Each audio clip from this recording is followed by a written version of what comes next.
live chat. It's hot out here. It's another beautiful day in East Texas, and thank you for joining me.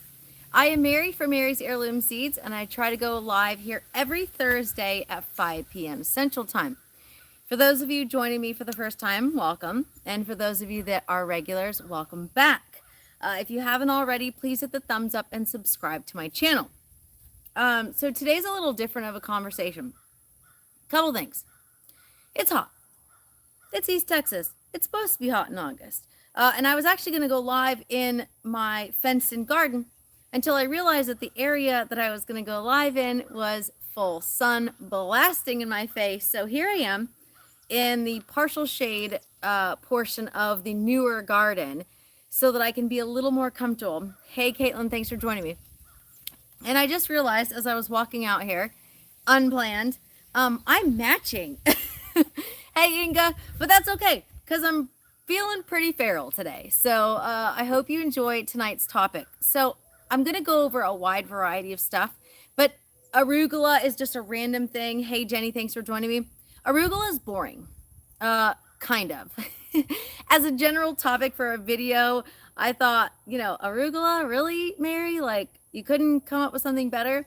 But it's been a topic in several emails lately, and honestly, a bunch of emails. So tonight we're going to talk about a couple things fall, but also arugula. Hey, Jennifer B. Hey, Inga, you're wearing the same shirt. Awesome. We're matching twins. So it's over 90 degrees here. It's 5 p.m. Central Time here in Ben Wheeler, Texas. I am trying to rehydrate because I spent a lot of time in the sun earlier today, this morning. All right, let's talk about arugula. So I did this wild thing. I have a couple of these big containers. Hey, Deborah. I have a couple of big containers. They're about 24 gallons, I want to say. They look fancy, but they're not. And I had some wild arugula seeds that had spilled out on my seed table. And I was like, hey, I'm not going to waste it. Hey, Missy. So I gathered up those seeds and I took it out to those containers that already had soil in them. There was just nothing growing. This was back in February. So I'm pretty sure it was February. Not 100% sure, but I'm just guessing here without my notes. I sprinkled the seeds all over the soil and they grew and they're beautiful. It was just beautiful. I had arugula for days. I mean, weeks where I had baby arugula and they had larger arugula and they had arugula flowers and then I had arugula seed pods. All of these things are totally edible and you can put them in your salad. But here's the cool thing about arugula. You can literally plant it once and never have to buy seeds again. Never have to plant it again. Because what I did was, because I am a mostly feral gardener, which I thought this shirt was fitting with it, I let them bloom. The flowers popped up. They were gorgeous. And it was early enough in the year that it brought in more pollinators because some of my flowers weren't blooming. So it was all around awesome. And like I said, arugula is kind of boring. So maybe this video isn't going to be super popular, but maybe you'll enjoy some of the things that I had to share with you about the awesomeness of this crop. Now I have just harvested tomatoes and arugula. This is a pretty big colander, and I've got baby tomatoes and arugula. I've got an amazing salad. It is 90 plus, feels like over 100 right now, and I have greens. That doesn't really happen a lot here. Most of my greens have already bloomed. They've already, what they call bolted, and I don't have lettuce. So this is awesomeness. So what I did was I just allowed it to go feral, go to seed, it sprouted, and it came back. It's amazing what we can do. Like I said, I won't have to plant arugula literally ever because I will let this stuff bolt again, drop some seeds, and I'll have fall arugula and I won't have to plant it. So that will give me 3 crops from a single planting. That is awesome. I love free food, seriously. Anytime you can plant something and have it multiply with very little effort or input is fantastic. It's definitely a thumbs up in my book. But we're also gearing up for fall planting. I've had a lot of people asking me, what do I plant now? And you've got your 90 days, your 60 days, and your 30 days. And I broke that down not too long ago when I shared it. But I wanted to share a little more information about things that we're going to be planting that are also awesome. Dragon tongue bush beans. Melinda says 105 here. Well, there you go.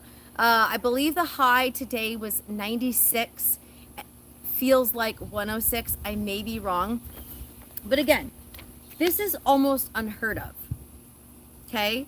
In East Texas to have greens growing in full sun, no shade cloth, no extra effort, no babying, no coddling. This is dinner, lunch, maybe some breakfast. This is free food that I didn't have to do anything to other than water it when I water the regular garden. So this is definitely like a topic in itself. Now, before I get to, I started talking about dragon tongue bush beans. Before I get to that, I wanted to share a little more information about arugula. And then maybe we'll get off the boring topic of arugula and we'll talk about something different. Arugula is peppery. It's a little spicy. I cannot tell you how many times I've had customers email me or ask me, like, I grew this and it's spicy. What did I do wrong? You did nothing wrong. Store-bought arugula is disappointing. It is bland, it is watery, it has no flavor. Homegrown, real arugula that you are harvesting in your backyard is peppery. It's a little spicy. That's the way it's supposed to be. But what you can do is, if you don't like super peppery or super spicy greens, you can harvest them as baby greens. And baby arugula is literally just early harvested regular arugula. And we have a couple varieties of arugula. In the description section of this video, you'll find a link to my comprehensive planting guide. You'll also find a link to Arugula Seeds at Mary's Heirloom Seeds and the email sign up. You're going to want to sign up for my emails if you haven't already, because we will have another batch of Egyptian walking onions available next week. And we will be able to ship them out sooner than October 1st. So if you want Egyptian walking onions, sign up for my email. You can also send me an email and I will send you a personal email that tells you, hey, they're available now. Go get them before we sell out. Because honestly, we sold out pretty quick last year. Or last time I offered them, this season actually. By the way, if you haven't already, please hit the thumbs up and subscribe to my channel if you haven't. So, we talked about arugula. It's super, some people think it's boring. I mean, it's lettuce, whatever, but I could eat lettuce every day. And the cool thing about arugula is you can eat it raw, you can eat it fresh, you can freeze it, you can put it on pizza, you can put it with pasta, you can put it with eggs. I mean, the sky's the limit on how you would use this arugula, because it's really good wilted. So you literally, say for example, you make some pasta. You throw this in there and you stir it up where the pasta is cooked in a bowl or a pot, no water, throw it in there, mix it up, and it's called wilted. So good. When I was in Hollywood, Florida at the Yellow Green Farmers Market, there was a lady that made sprouted broccoli. It was rapini broccoli and arugula with goat cheese and mozzarella and fresh basil. It was delicious. Oh my gosh. I might have to make some myself. Even though I don't eat pizza anymore, I might have to make it.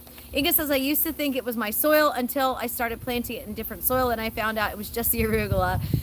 Yes, it is still a little spicy when it's wilted, but hey, Natasha, when you mix it with other things, it tends to kind of dull down the spice. So like I said, tortellini pasta is my husband's favorite. So if I were to cook it that way, I would cook the tortellini, and then I would add it to a bowl and then just mix it a little bit with the fresh arugula, and it softens it up a little bit so it's not as crunchy, and it's really, really good. All right, so fall planting, everybody. Are you ready? Are you already planting? What are you planting? I posted on my Facebook page recently that I'm going to be planting dragon tongue bush beans. They are heat tolerant, and somebody said, what do you have to do to make them not produce? Because they are amazing producers. They're beautiful, they're delicious, a really easy one to grow even if it's hot. Cowpeas, if you're in Florida, now's the time to be considering planting your cowpeas. Beans in particular, for us that are planting for our fall. And a lot of people don't think about planting beans for fall, but it's definitely something you can do that will give you a later in the year harvest. So you're talking about a second, maybe a third planting. Cucumbers. Again, it's going to depend on your frost dates. So we have here, we have over 100 frost-free days left. So I can definitely plant another round of cucumbers if I want. So I think this time around, because I planted the larger cucumbers earlier in the year and I'm still harvesting them. If you haven't followed me on social media, I got Facebook, Instagram, even the YouTube community. I'm on X. I've been sharing a lot of my like massive Armenian cucumber harvests. So those are, I'm gonna like phase those out and I'm gonna go for the pickling cucumbers now because I want to do some pickling later on in the year and it would be great for these salads. So it's nice that I have salad greens from my arugula, fresh tomatoes from my, these are Matt's Wild Cherry, by the way. They're amazingly heat tolerant. And now I'll throw some cucumber on top. But again, depending on what you're planting, you can also add a couple of companions like radish, lettuce, dill, peas, and even some borage and calendula. Bunching onions, you can probably start right now. Missy says my beds still have producing tomatoes here in Kentucky. Makes it hard to pull them up for a fall crop. I'm not pulling up my tomatoes for a fall crop either. I actually just told my husband that we've got, sorry, I'm keeping an eye on a wasp. I've been in East Texas for 3 years now and was never bitten by a wasp until this week. I had 3 bites in 2 days. So I am avoiding being stung or bitten by a wasp right now. Really not happy by that. Ooh. Thank you. Huh, go away. So bunching onions are something that you can plant right now. Bunching onions are about 60 days from seed. Sorry if I'm being spastic. I got a wasp buzzing around me and a mosquito that I just got. It's definitely something that you can add bunching onions to your garden if you have time. You want to make sure that you keep everything watered. It is, somebody mentioned it was 106 degrees, so that might make your soil dry out a little bit faster. So definitely want to plant those in an area where you can make sure you get plenty of water to them. Beets, from seed to harvest are about 60 days plus. So consider it counting 70 days. Give it time to your seeds to germinate, fully mature. Beets are amazing. They're a great double duty crop. Actually, I should stop saying considering them a double duty crop because they're actually triple duty. You can use beets, the roots to eat, the leaves to eat, and you can also use it as a cover crop. And you can use it for animals. So if you want to feed it to your livestock, that's great as well. Inga says I can't wait for my garlic. Ooh, awesome. Yes, garlic will be shipping in late September and October, so very awesome. Krista says, yes, I was not very happy. I was not sweet when I got bit. Greens, again, I'm lumping greens in together depending on what you want. Collards and Swiss chard and some of the kale varieties can be a little more heat tolerant, so if it's hot where you are, you can plant them now. Lettuce, if you've got 30 or 60 days before your frost dates, plant those lettuce. Get some greens going. Broccoli. I'm really looking forward to broccoli this year. I'm going to be planting more of the sprouting broccoli. So the Calabrese broccoli, the early purple sprouting broccoli, I definitely want to do those. Let's see. Natasha says, I'm glad you said that about livestock. None of us care for beets, but I have tons of seeds.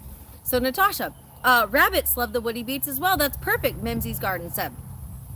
So the thing is, if you like Swiss chard, you will probably love beet greens. And the great thing about beet greens is when you grow a beet, the greens just keep coming.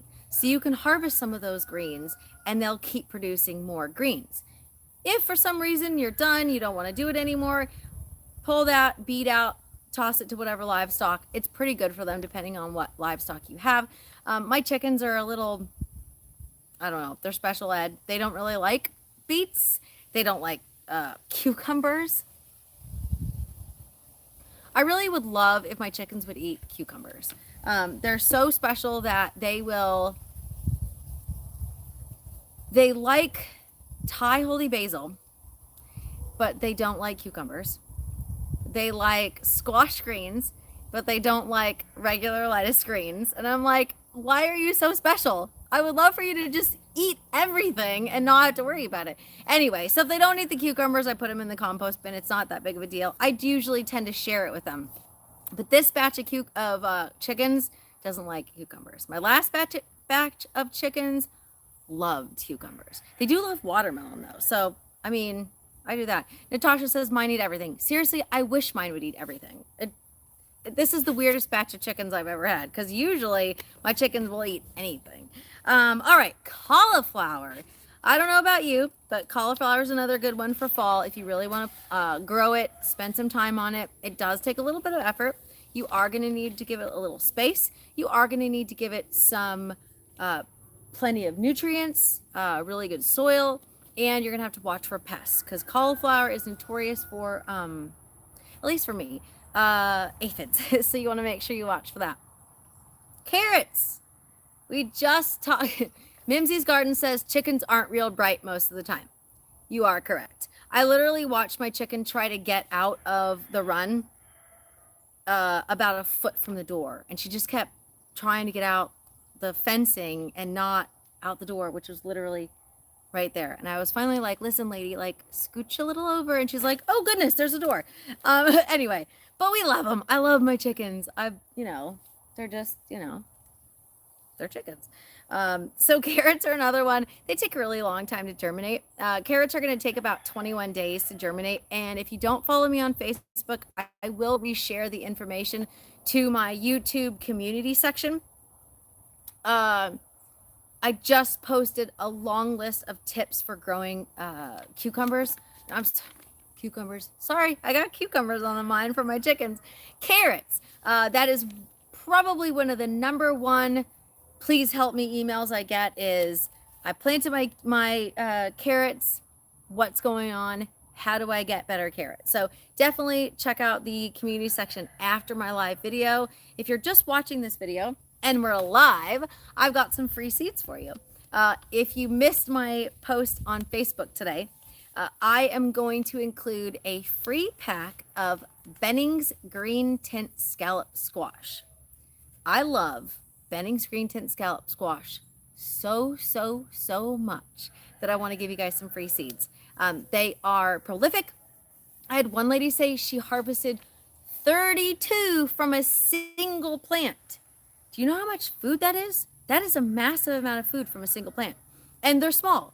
They're they're not bite size, but they're personal size squash. So if you're just cooking for one or you're just cooking for two, it's a good size little teeny squash that is perfect. It's not these giant, 10-pound, 20-pound zucchinis.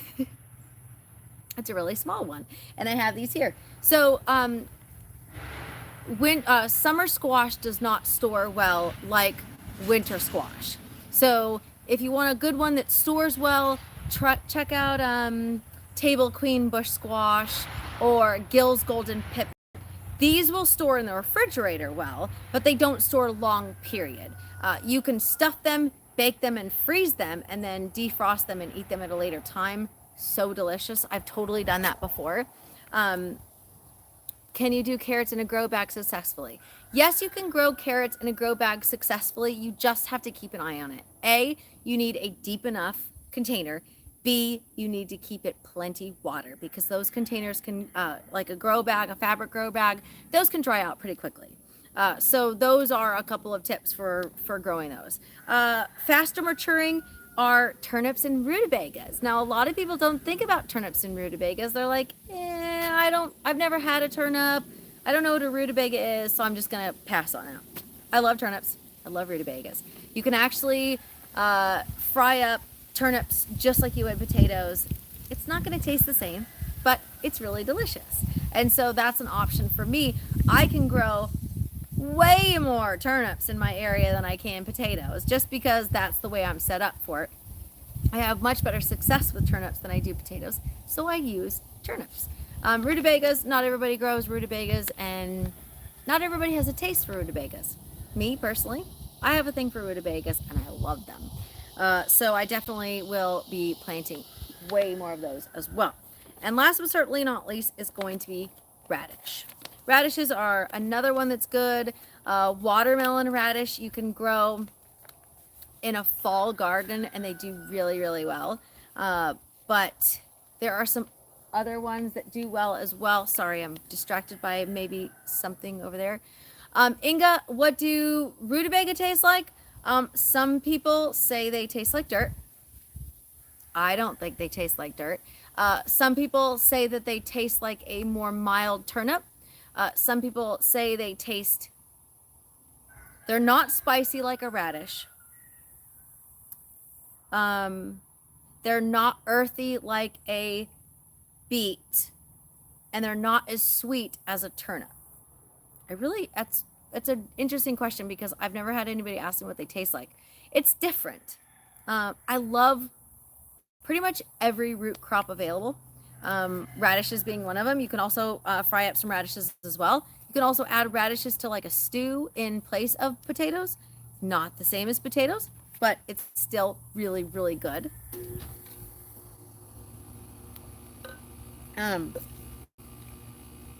German giant radish, super fast maturing. Cherry bell radish, super fast maturing. Daikon radish, not super fast maturing. That's about 55 days compared to 30 days because it's a longer, more tapered variety. Daikon radish can also be used as a cover crop because it can break up heavy clay soil. So something to consider. We now offer bulk radish seeds. So if you're interested in bulk radish seeds, check out our website. They're all listed under bulk seeds. And of course I said last but certainly not least was radish. But of course we have garlic. If you haven't already put in your order for garlic, we do still have a couple of varieties available.